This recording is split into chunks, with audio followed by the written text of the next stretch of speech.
Queria dar um bom dia aqui para todo mundo. Dizer assim, para mim foi um prazer atender esse convite, porque, enfim, além de ter uma aproximação com o tema na condição atual de pesquisadora, fui parte, né, da equipe que concebeu o Brasil Sem Miséria, e esse projeto é resultado, né, também desse processo aí. Então, é uma forma também de me reconectar, né, com uma experiência anterior, né, vivenciada desde uma outra condição, né. Entendi que era abordar um pouco, né, esse tema da pobreza, da fome, nesse contexto de pandemia, a partir do que são as transformações mais recentes, né, nesses campos temáticos aí, e como eles se relacionam, inclusive, né, com públicos específicos, aqui, claro, na condição de uma pesquisadora no campo do feminismo, queria trazer, né, uma reflexão com esse foco maior, né. Bem,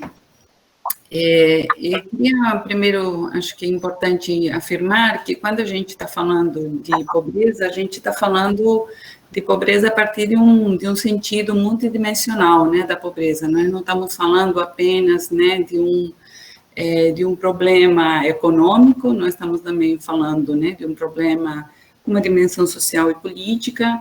e, portanto, né, superar, né,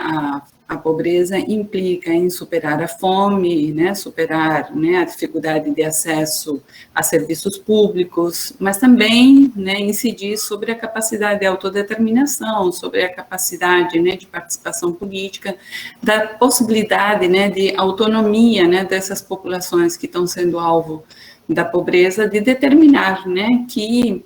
condição, que experiência, que vivências de vida, né, elas pretendem e elas podem ter. Outra dimensão, é claro, é que a pobreza, né, tem gênero, tem classe, mas também tem gênero, tem raça, tem etnia. O que quer dizer que a gente não só apenas tem que observar, né, e analisar a pobreza a partir do que é a sua prevalência em determinados grupos, mas também as formas distintas como elas são vivenciadas. Experiências que são muito concretas, outras que estão no campo da subjetividade também. Tem um estudo, inclusive, bastante interessante, que chama Agonia da Fome, que eu recomendo muito para vocês, um estudo etnográfico sobre a fome, que eu recomendo muito a leitura para todos vocês. Bom, e, né, essa dimensão específica, né, que é de que maneira a pandemia ela está acentuando, né, essa manifestação, acentuando a pobreza e as suas formas distintas, né, de manifestação em grupos sociais diferenciados.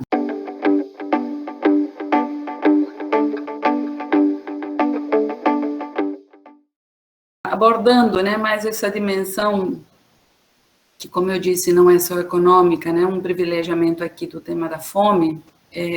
acho que é algo bem importante dizer que a fome, né, e a pobreza acompanham toda a história da humanidade,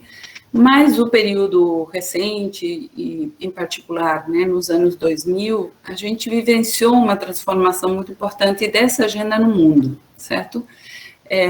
Porque essa agenda, né, ela adquiriu uma outra condição, né, no debate, seja no debate no plano nacional, no plano internacional, por dois motivos, né. Um é pelo fortalecimento de sujeitos políticos, né, que a gente vivenciou nessas duas últimas décadas,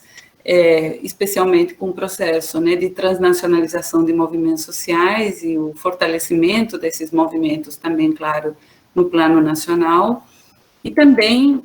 pela capacidade, né, desses sujeitos de construir alianças unificadas em torno da agenda da segurança alimentar e nutricional, que a gente, né, a partir dos movimentos, a gente vai afirmar, né, muito mais essa noção, né, da soberania alimentar, e eu vou tratar disso, e também da própria agricultura familiar, né, esse reconhecimento conquistado, né,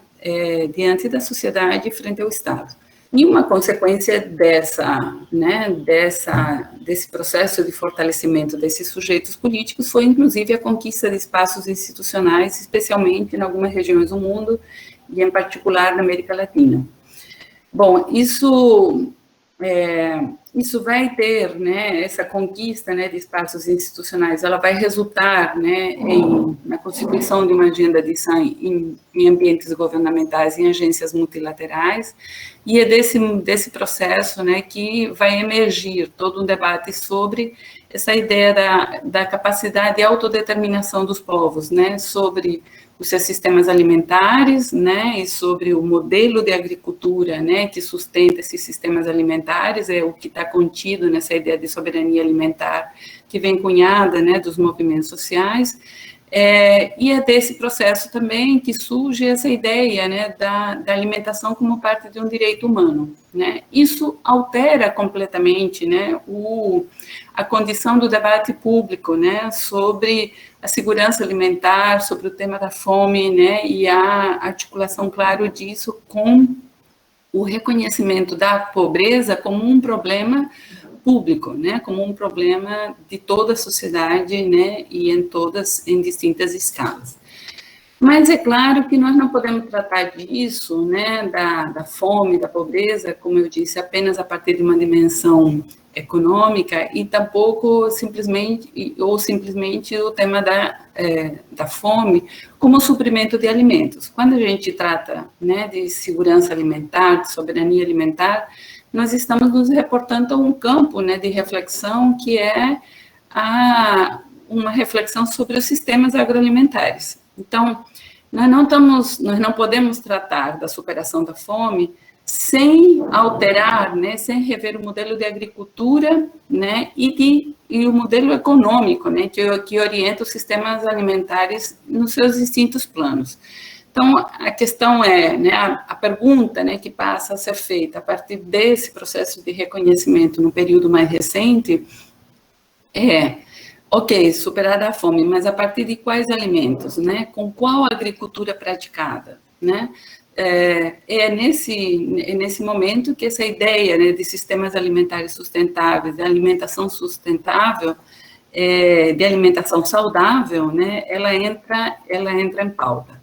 Isso é algo muito importante, por quê? Porque a gente vê nesse período, claro, já desde os anos 60, mas especialmente, né, nessas últimas 3 décadas, uma transformação muito importante na agricultura no plano internacional, que são os tais sistemas agroalimentares globalizados. O que a gente vai ter é um redimensionamento do que é a produção e o consumo de alimentos num contexto em que a agricultura passa a ser objeto de uma financiarização, né, dessa ideia, né, da agricultura como um ativo, né, um ativo financeiro, resultado, portanto, né, de investimentos, né, e de uma lógica econômica, né, extremamente volátil, né, essa ideia de que eu posso fazer investimentos temporários e eu posso, né, esse capital organizado internacionalmente, né, de uma forma de um capital transnacional, ele passa, né, a fazer investimentos orientados, né, por aquilo que interessa mais, por aquilo que estava sendo valorizado no sistema financeiro internacional, o que provoca uma série de vulnerabilidades, né, para a população que está envolvida, né, na produção desses alimentos, e, claro, algo muito importante, com uma consequência muito grande naquilo que né, o padrão, né, de dominação e de degradação que se exerce sobre a natureza. Então, portanto, né, algo muito relevante para a gente é pensar a transformação desses sistemas associados também a uma nova concepção, né, ou melhor, a um novo padrão, né, de exploração sobre os bens naturais. Então, por esse motivo, né, que pensar segurança alimentar e pobreza não pode nunca ser dissociado, né, de um debate sobre que modelo, né, de agricultura nós estamos tratando, e especialmente, né, sobre o questionamento, né, desse modelo do agronegócio, né, que se contrapõe a práticas, inclusive tradicionais, e ao fortalecimento de um sujeito político que se afirma a partir do campo da agroecologia. Bem, é fruto, né, dessa transformação na agricultura, em que a gente vai vivenciar um processo de expropriação muito grande de terras, né, e de acaparamento, né, do que a gente chama dos territórios tradicionalmente ocupados. É desse processo que resulta um processo de controle, né, e de degradação, né, dos mananciais de água. É desse processo que resulta também uma homogeneização, né, do consumo de alimentos, né, sem nutrientes necessários para uma alimentação saudável, o aumento do consumo de carnes, né, o alimento de produtos ultraprocessados, o resultado também, né, e como efeito de tudo isso, o aumento de doenças crônicas, né, diabetes, obesidade, aumento da pressão arterial, enfim, o surgimento de toda uma agenda, né, pública que se coloca pelas consequências, né, à saúde da população, para além daquilo que são os efeitos do uso de agrotóxicos, né, desse modelo degradante, né, dos bens naturais, que também, né, repercutem não apenas para o alimento que vai ser consumido, mas para a população que está fazendo a produção, né, desses alimentos a partir, né, de uma produção, né, de uma agricultura baseada, né, no veneno.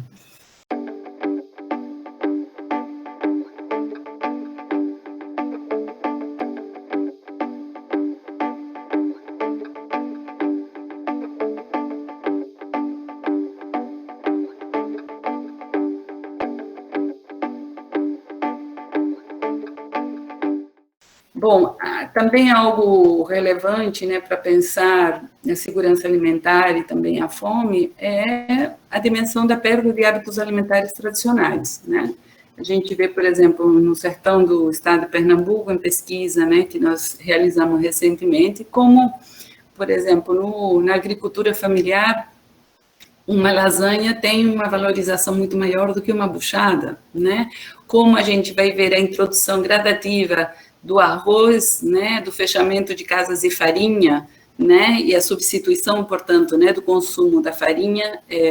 do arroz no lugar da farinha, a perda da variedade de alimentos, né, como, por exemplo, o feijão em Pernambuco, né, que cada vez mais, né, foi se restringindo, né, em sua variedade. Bom, além, claro, daquilo que é essa condição do Estado se desobrigando, né, da oferta de serviços públicos, sobre essa pressão, né, da agenda neoliberal, que é cada vez mais, claro, gastar menos, né, com a garantia do acesso a direitos que estão previstos nas legislações nacionais. E algo muito importante, né, disso tudo quais são os sujeitos da produção e do preparo dos alimentos? E quem é que consome alimentação saudável e quem não consome alimentos saudáveis? São perguntas, eu acho que chaves, que a gente deve se fazer para pensar o tema da fome, né, o tema da pobreza também. É claro que é a agricultura familiar, né, que é o sujeito, né, da produção dos alimentos, e dentro da agricultura familiar, né, não a agricultura familiar indígena quilombola, mas também acho que algo muito importante é considerar que quem produz os alimentos para o autoconsumo, né, desse segmento da agricultura familiar, são especialmente as mulheres que estão nesse lugar, que é o lugar dos chamados quintais produtivos, o que a gente chama no sertão, né, o que a agricultura familiar chama no sertão de muro, né, ou que no Agreste se chama dos monturos, né? São espaços de maior agrobiodiversidade, espaços de produção de alimentos vegetais e animais para o autoconsumo e também para os cuidados com a saúde, né? Já vista que não só se produzem os pequenos animais, né, os alimentos que vão para a mesa, mas também, né, as plantas medicinais, enfim, todo esse arsenal muito importante de medicina alternativa, né, que se gesta a partir, né, desse espaço. E também acho que é algo muito significativo é que no preparo dos alimentos também, né, a gente vai ter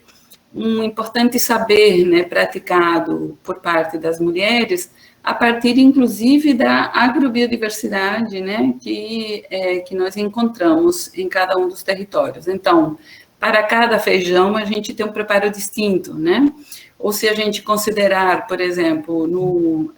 na cozinha indígena, né, uma complexidade ainda muito maior, né, de saberes que estão associados ao preparo da alimentação. Não só dietas específicas para determinados ciclos, para determinados grupos, né, para determinadas crenças também, né, e condições distintas, né, de grupos sociais, por exemplo, são os processos de resguardo, né, das mulheres após o parto, como um dos exemplos, mas, além de tudo, as formas de preparo e de conservação de alimentos, né, a exemplo do que é a comida, né, dos matrichãs no solo. Então, é muito importante que quando a gente discute segurança alimentar, a gente não apenas discuta, né, a produção, né, o consumo, a garantia do suprimento dos alimentos, mas que a gente reflita, né, sobre essas dimensões que é a produção, o preparo, né, e o consumo da alimentação. Mas algo que nesse ambiente, né, que é um ambiente internacional, digamos assim, dessas transformações que foram se dando na agricultura e que impactaram, né, fortemente a agricultura familiar, a gente também teve mudanças nessas últimas 3 décadas que foram muito importantes, né, na contramão dessas transformações, dessa globalização da agricultura, da financiarização da agricultura, que foi que foi, né, fruto desse processo de fortalecimento desses sujeitos políticos, né, que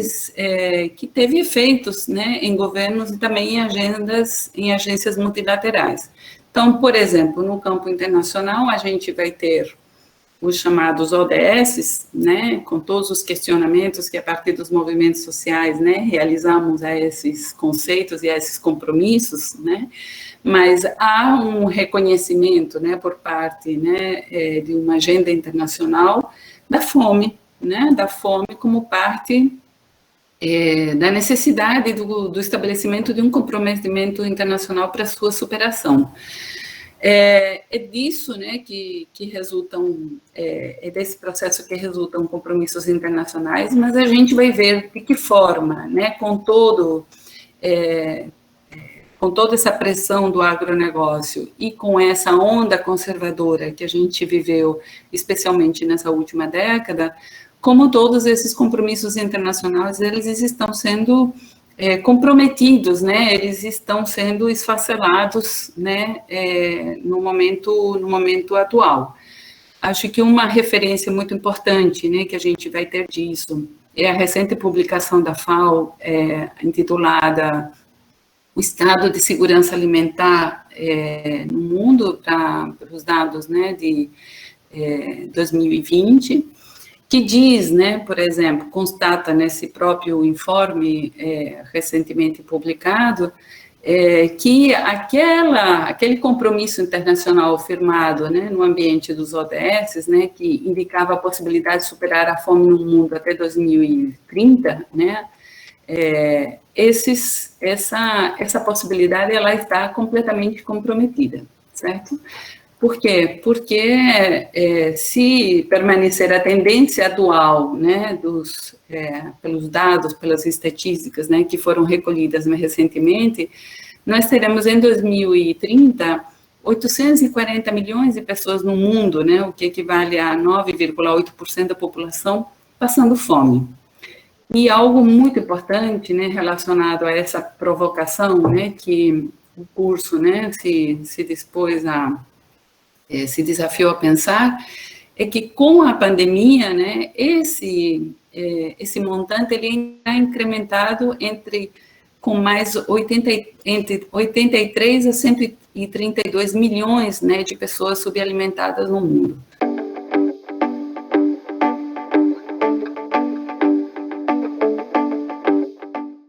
E algo relevante com o que eu estava procurando, né, o tempo todo aqui articular, né, dessa reflexão, né, de como isso se diferencia também, né, a partir das relações de gênero, a gente vai ver como essa desigualdade de gênero, né, a partir desse relatório, ele nos traz uma informação importante que diz que aumentou, né, o problema da insegurança alimentar, especialmente a moderada ou grave, aumentou mais entre as mulheres, né, do que entre os homens, entre 2018 e 2019. Bom, na América Latina isso não é distinto, a gente estava com percentuais inferiores a essa prevalência mundial, né, mas entre 2015 e 2019 isso foi incrementado e a gente hoje tem na América Latina 1/3 da população, né, passando por situações de insegurança alimentar moderada ou grave. No Brasil, né, nós não temos uma informação mais atualizada, os dados que a gente tem são os dados do Suplemento de Segurança Alimentar e Nutricional para 2013, e acho que é algo muito importante, né, que esse suplemento nos apresenta, é a condição distinta, né, de insegurança alimentar a partir dessa condição de gênero. E também algo muito relevante, que são as distinções entre a população urbana e rural. Então, a gente vai ver, por exemplo, que 23% das mulheres urbanas, né, passavam por alguma situação de segurança alimentar, por qualquer um dos tipos, né, de segurança alimentar, e 40% das mulheres que vivem em áreas rurais, né, passam por essa condição. São principalmente mulheres chefes de família, mulheres consideradas economicamente inativas, né, maior parte delas, né, acima de 15 anos, com crianças, né, com crianças menores de 5 anos de idade. O que indica, né, acho que é algo muito importante, que nós não podemos pensar numa estratégia de superação da pobreza e da fome sem considerar, né, essas distinções, sem considerar, né, que isso tem gênero e que isso também tem uma carga, né, de trabalho e que essa responsabilidade com a reprodução social, ela recai de forma muito distinta, né, entre homens e mulheres. Isso será decisivo para pensar uma estratégia, para pensar a assistência técnica praticada, né. Eu quero, inclusive, assim, com isso, né, desafiar, né, essa prática e essas metodologias, né, e o próprio conteúdo da assistência técnica para esses grupos em função dessas informações. Não é apenas a fome, né, no sentido do acesso, né, aos alimentos. A gente vai ter, né, uma articulação muito forte disso com o acesso a bens naturais. Como é que a gente garante, né, por exemplo, uma prática agrícola, né, uma prática de agricultura para essas populações, para superar a sua condição de fome e de pobreza, sem a gente ter a garantia do acesso à água, né? Então, por exemplo, né, o IBGE para 2016, né, nos diz que se 93% dos domicílios em áreas urbanas a gente tem acesso à água por rede geral, nas áreas rurais esse acesso cai drasticamente, a gente tem apenas 1/3, né, dessa população com acesso à água, nós são 34,5%, né, da população com acesso à água. E mesmo nas áreas, né, considerando aqui a nossa política, né, de convivência com o semiárido, o Censo Agropecuário 2016, por exemplo, ele nos diz que nas áreas onde foram construídas as cisternas, um total de 1 milhão de cisternas construídas, 23% desses estabelecimentos são dirigidos por mulheres, o que quer dizer que isso é um desafio muito importante, né, para pensar o futuro, né, o futuro das políticas, né, das políticas de convivência com o semiárido, né, para onde a gente faz, para que públicos, né, a gente direciona, né, e privilegia, né, o atendimento de políticas como essas. Claro que não podemos pensar nada disso sem pensar o acesso à terra, né, nós sabemos, né, pelos censos, pelos dados do censo agropecuário, do último censo agropecuário, que embora a gente, né, a agricultura familiar corresponda a 77% dos estabelecimentos, né, dos estabelecimentos agropecuários, a agricultura familiar ocupa apenas 80 milhões, né, de hectares, né, da nossa área, e isso se diferencia muito também a partir de grupos, né, de grupos sociais. Então, se a gente observar, por exemplo, a composição racial, né, no acesso à terra, algo que a gente vai ver é que, por exemplo, se os brancos predominam nas áreas entre 20 a menos de 50 hectares, entre os negros, a área ocupada, né, no Brasil, ela predomina entre 1 a 2 hectares. É uma desigualdade brutal, né, de acesso à terra, a partir dessa distinção da composição racial. Se a gente olhar, né, a condição, né, dos nossos povos originários, a gente vai ver algo muito impressionante também. A gente vai ver, por exemplo, como que essas populações, contrariando aquela máxima, né, conservadora dos latifundiários que diz que tem muita terra para pouco índio, né, o que os dados do censo agropecuário mostram que eles estão concentrados em áreas pequenas, de 1 a menos de 2 hectares, né, dos espaços rurais. E entre aquela população que não tem acesso a nenhuma área, certo? A gente vai ter uma diferenciação muito grande também entre negros e brancos. A gente vai ter 20%, né, dos brancos na agricultura familiar sem acesso a nenhuma área, e entre negros a 77%, né, sem acesso a nenhuma área, né, de terra para poder garantir plantios.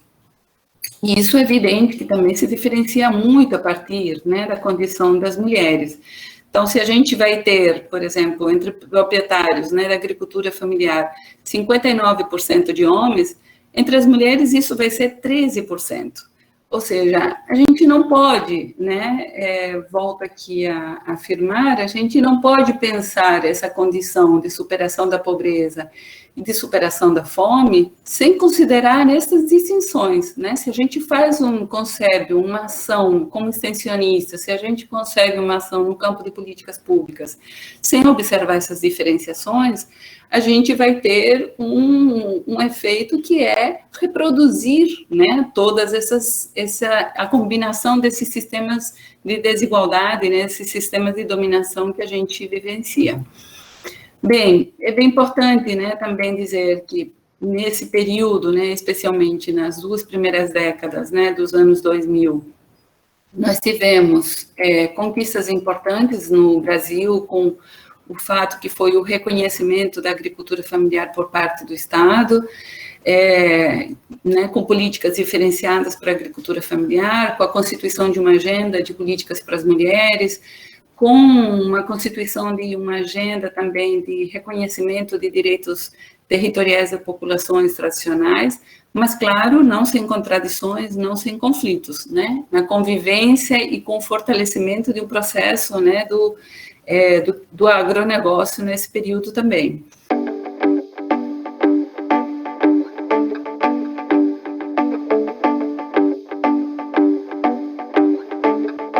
A gente vai ter, no período mais recente, algo muito importante com a pandemia, que é a perda de rendimentos ainda maiores na agricultura familiar. Algo muito importante que ocorre com a pandemia, que se escancara, né, as desigualdades do provimento de serviços públicos, né, especialmente com o tema do SUS, né, que a gente vê, né, aqui em Pernambuco, por exemplo, como que essas populações rurais, elas têm que vir, né, à capital para garantir o provimento, né, do atendimento, né, atendimento médico, né, para enfrentar a doença. A gente vai ter, né, como nesse ambiente, né, da pandemia na agricultura familiar, o fechamento de espaços de comercialização, que é algo gritante, e no caso das mulheres, a gente vai ter concentração e uma sobrecarga ainda maior, né, com esse tema da divisão sexual do trabalho, que é algo muito importante, né, para pensar essa condição das mulheres. Por quê? Porque as crianças não estão indo mais para a escola, né, porque a gente vai ter um aumento do trabalho doméstico e do trabalho de cuidados. E isso é algo também importante de dizer, que não apenas há um incremento de trabalhos como esses, mas que isso também se diferencia muito a partir dos espaços rurais e também dessa dimensão étnico-racial. Então, a gente vai ver como, por exemplo, pesquisas como a realizada recentemente pela SOFIA, a Sempre Viva Organização Feminista, realizou uma pesquisa publicou recentemente fez uma publicação chamada Sem Parar, mostra como que as mulheres negras, elas estão tendo uma sobrecarga e uma falta de apoio, inclusive até mesmo de outros familiares, muito maior do que as brancas para dar conta, né, desse trabalho doméstico. E como também as rurais, né, elas foram objeto de uma perda de rendimentos maior do que aquelas em áreas urbanas, ou seja, a gente tem, né, um processo de acentuação, né, dessas desigualdades. Bom, nós sabemos, né, já me encaminhando aqui para as conclusões, algo muito importante que as iniciativas populares, né, a gente também, né, na contramão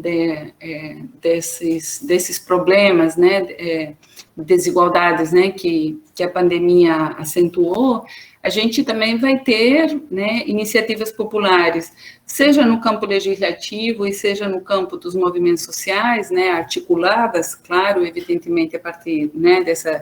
nesse campo, né, nesse campo político, né, dos movimentos e das iniciativas populares, que for, né, a constituição do PL 735, né, e que vai se transformar em lei posteriormente, que estabeleceu medidas emergenciais, né, estabelecia medidas emergenciais para ajudar a agricultura familiar, e o veto, a maior parte, né, das medidas estabelecidas pelo PL. Algo que é muito importante, que está digamos assim, que está exigindo, né, desse campo, né, dos movimentos sociais, uma ação muito proativa para derrubar esses vetos. Algo também importante que a gente vive, né, e que tem um processo de resistência muito significativo nesse momento de pandemia, que é a MP 910 da regularização fundiária, né, o atual projeto de lei complementar 2636, que está impedindo, inclusive, né, processos de consulta prévia consentida e livre, informada, para esses processos de regularização fundiária que estão, né, não apenas liberando, né, criando uma grande liberalização e flexibilização dos critérios previamente definidos pela legislação para efeito dos programas de regularização fundiária, mas que estão incidindo fortemente algo que é novo, né, e que é muito importante, que incidir sobre terras indígenas ainda não homologadas, né, e também, né, da mesma forma, sobre comunidades tradicionais que não haviam sido objeto de regularização fundiária. Então, há uma investida muito forte, né, sobre essas áreas.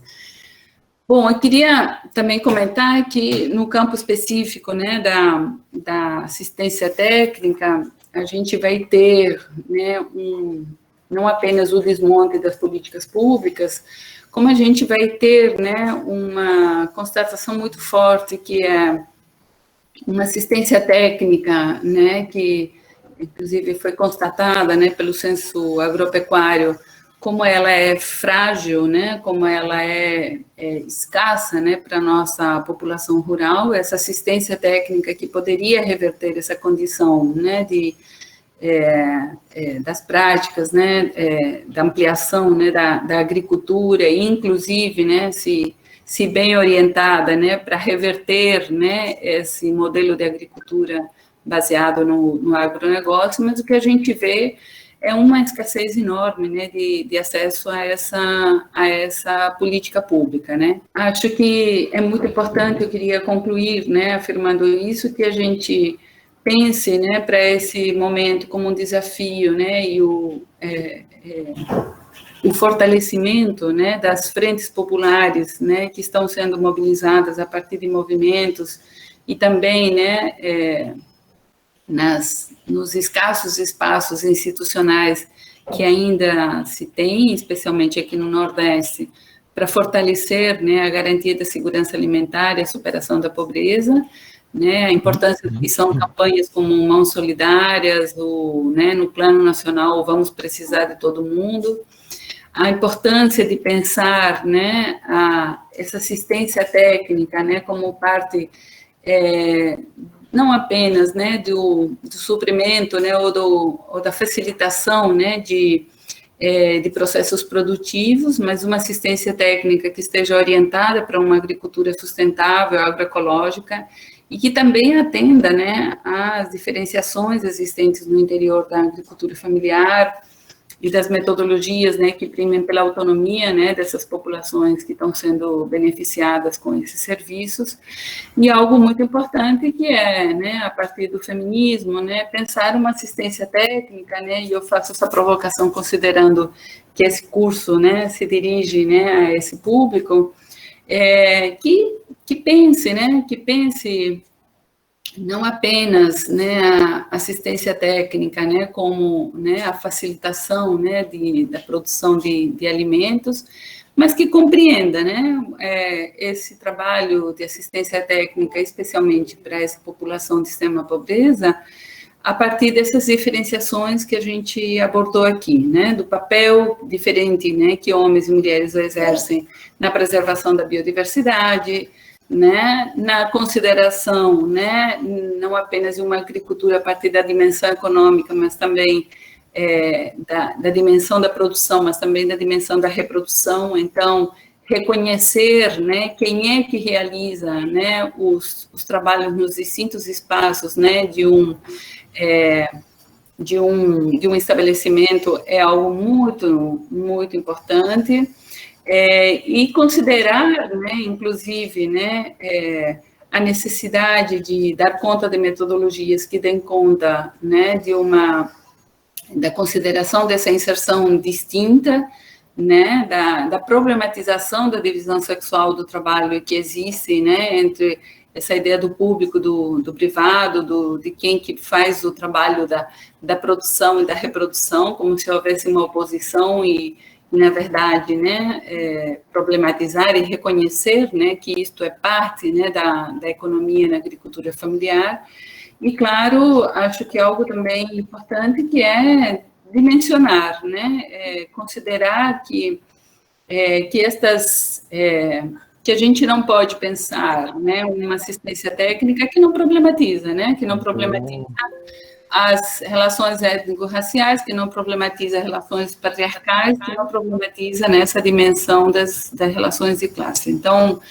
enfim, acho que seriam essas as questões. Eu fico por aqui para o debate, para as nossas outras considerações. Obrigada.